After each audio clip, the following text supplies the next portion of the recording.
Doon ka sa ibang room na lang. No!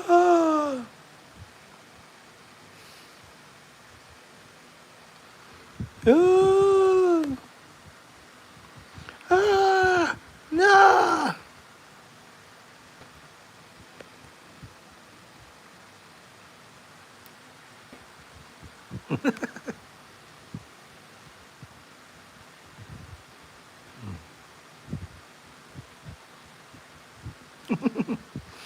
We have two. Who are you two? Hello. May 2 viewers na ako.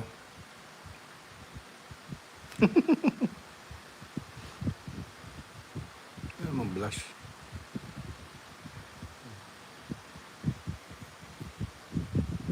Kapayat na lang ako. Uy, 4 na! I have 4 viewers. 5. Ayan, 5 na. Kissable na ako. Okay. Since kaka-Valentine's lang, ayan, sige, I'll go to the topic na. Pero naging 4 na lang eh. Pwede naman. I have to be serious. Sige, tanggalin ko yan. Ito na lang. Blue. Oh yeah, I like that. Blue retro. Laki ng ulo. Oh.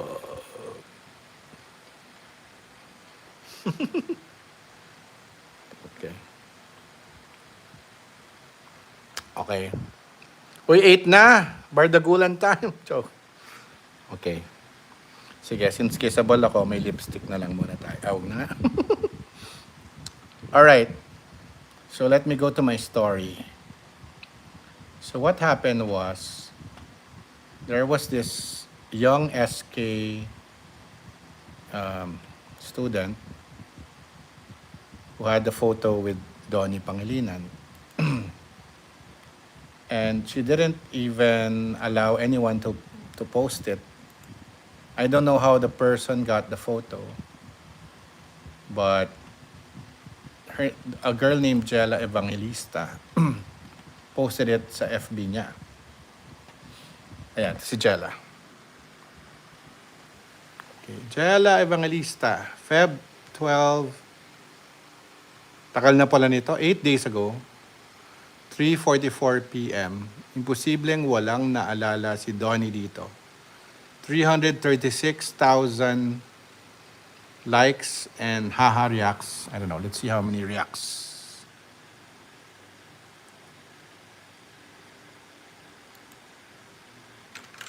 Okay, let's break it down. 332,000 laughing. 3,400 likes, 970 love. Okay. More. Okay, when do we have these other reactions? So most of it is haha pala. 332,000. Ay, kilala ko si Roslyn. She is a kissables talaga. So ito yung photo na nag-trending. Okay. So sobrang daming likes niyan. 336,000. Yung comments, we have 1,400 and 4,500 shares. And the person who is in the picture is this girl, Crizel Nato. Hello, I can't PM you po, pero I am the girl po dyan sa picture. Not to be a KJ, pero sana po humingi po muna ng consent sa IG. Sa ano? Sa rightful owner before posting this. Huhu. But anyway, thank you for this po. Ayan. So nag-thank you naman siya. Nag-trending siya. Okay, let's see yan ng mga ano pa. Thank you mga be. May naalala lang kami. So anong naalala nila? Kasi kahawig niya si Kisses, di ba? Okay, so nag-trend to. And then dun sa X naman, another account named Manny Pixie Danny Girl. Ayan. Pinost niya yung same photo. And this was Feb 18. So 2 days ago. 600 2,000 views. May nag-bookmark 477, 18,000 hearts, 1,800 repost, 71 comments. Okay, credits to, this is the account of the student. Okay. Ako na-follow ko yan. Okay, so yan. Ano pa ba? Ayan, so grabe, nag-viral talaga. So ako, I got in touch with her, I asked permission. Okay.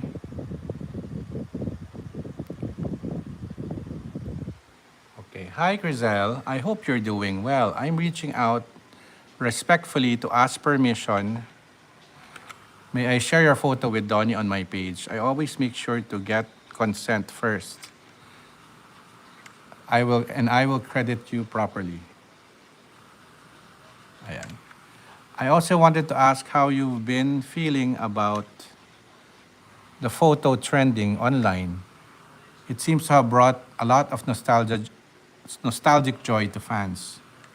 Are you aware that many supporters felt reminded of the Don Kiss era because of the moment? How do you feel about being compared to Mrs. Delavine?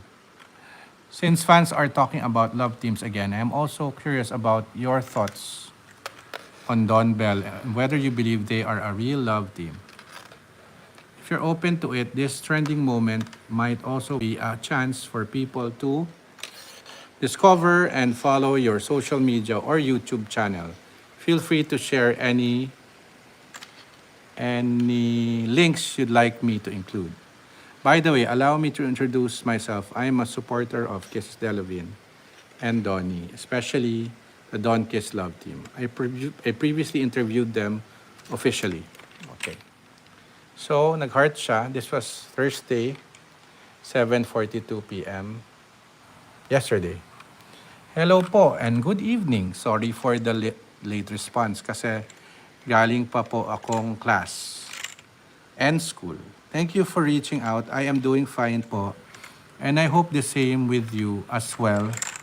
Po, permission granted po to share my photo with Donnie. Just put credits of the rightful owner po. I can send the original photo if you wanted to share the original one. And to answer those questions first, I am overwhelmed and shocked because the photo with Donnie went viral in many platforms such as TikTok, Facebook, and Twitter. Actually, hindi ko makita yung TikTok link. If you guys have the link, send it to me.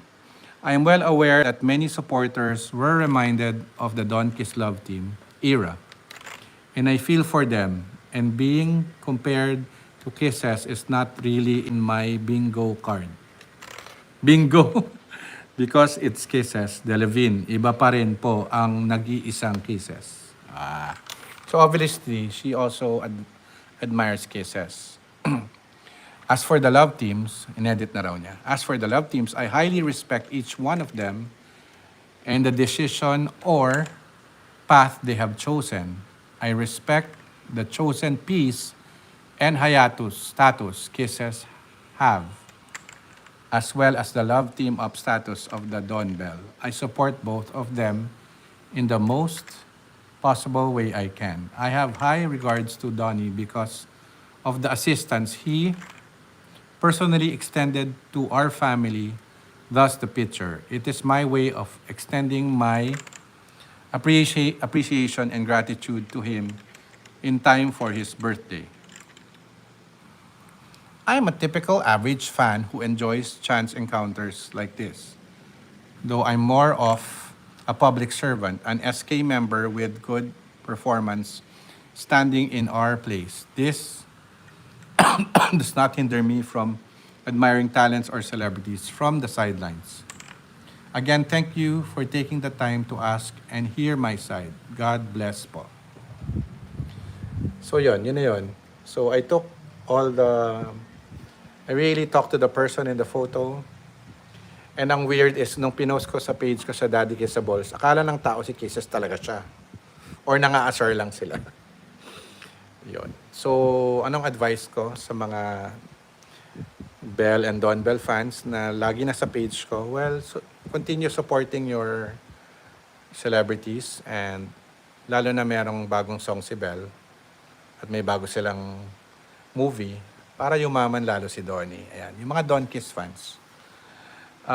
Okay lang magdelulu pero huwag masyado. Yun lang. So, I don't know. I hope you guys are happy na nag-live ako ulit. I miss going live with Mr. CMT. So, may question dito. Mama Chef, 9480. Any news about Kisses? Wala. The last thing I know is she is in Martha Graham School. Although may rumor nandito siya sa Philippines. So, yun lang. Wala pa akong balita. Before, I used to go around lahat ng mga friends niya before. Kahit yung mga nakasama niya sa pageant, ini-interview ko anong alam nila or even yung mga best friend niya na mga artista. Pero wala talaga akong balita.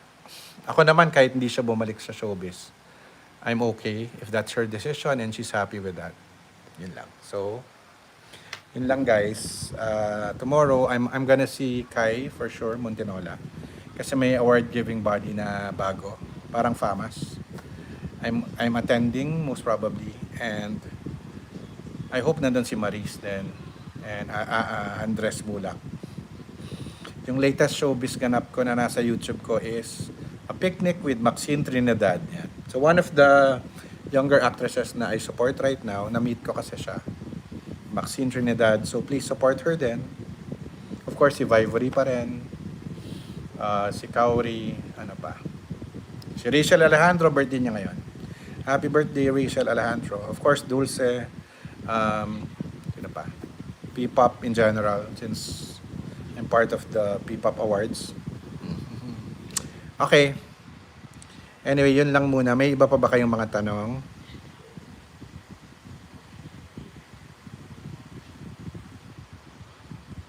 Yun lang po. Salamat. And please subscribe to my channel. And if you can give me a super thanks, if possible.